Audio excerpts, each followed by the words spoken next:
Good morning, all you Hallmark movie fans. This is Chris bringing you another exciting review and recommendation of a Hallmark movie classic. Today we're going to talk about Love on the Sidelines, 2016, directed by Terry Ingram, written by Sandra and Judith Berg.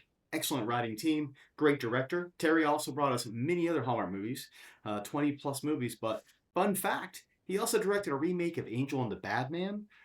Good movie, great classic Western roots, worth a watch.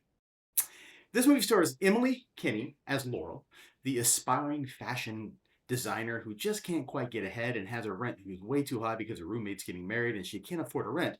Fun fact, she lives in the Painted Ladies. If you're not sure what that is, watch Full House opening credits. You'll see him in every single episode. San Francisco, very expensive neighborhood. No wonder she needs a new job.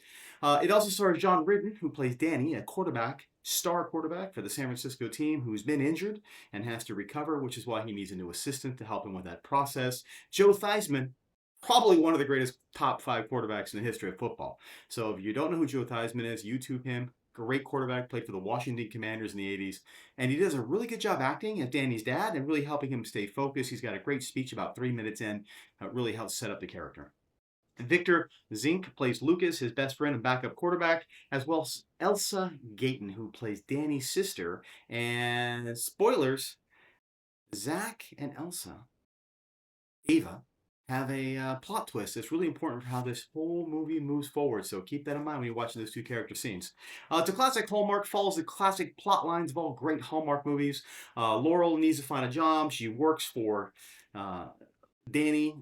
Everybody goes well. They have a lot of really cool, funny moments. There's a great moment where she's locked in a closet when Danny's girlfriend's there because she got back from Italy early.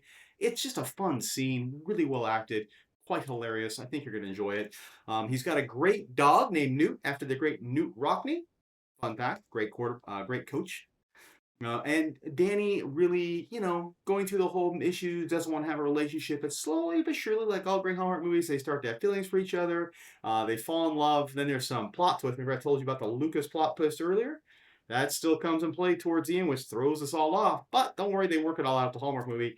That's why we love them. They fall in love. They live happily ever after. Everything is good. This is a great movie. I am going to give this for script 4 cups of cocoa because the script is really well. The writing team, Sandra and Judith, did an excellent job on this. Direction, I call it movie flow and timing. Excellent again. Again, give it 4 cups of cocoa because it really flows well. The comedy doesn't seem like it's forced. The actors seem like they're really having good dialogue and getting along. It's just a really good flowing movie where the timing is quality. So I'm giving it 4 for the directing job. Well done, those guys out there. I'm also going to give it some extra cups of coffee for great pets. Got a fantastic dog and a cameo from another dog. Don't know that dog's name, but these dogs are in it, really important to the plot, and it's kind of cute how they get them involved. So I'm going to give them 4 cups of coffee for pets, as well as an additional 5 cups of cocoa. That's right, 5 cups of cocoa. Why? They got a 65 Mustang Fastback in this movie, and that's just one of the greatest cars ever made. Steve McQueen drove that in the Bullet. So if you ever get a chance, that's another good movie, but 65 Mustang gets it 5 cups of cocoa. Overall, this movie follows the plot line of all great Hallmark movies, right?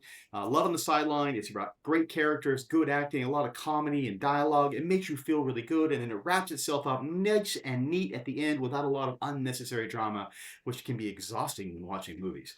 So I think it's a quality film. I'm going to give it 4.5 cups of cocoa. I recommend you watch this movie as soon as you get a chance. It's on Amazon and Hallmark Channel. You could probably find it wherever you stream your Hallmark movies. Love on the Sideline. Excellent movie. Recommend it. You watch it. Have a fantastic day.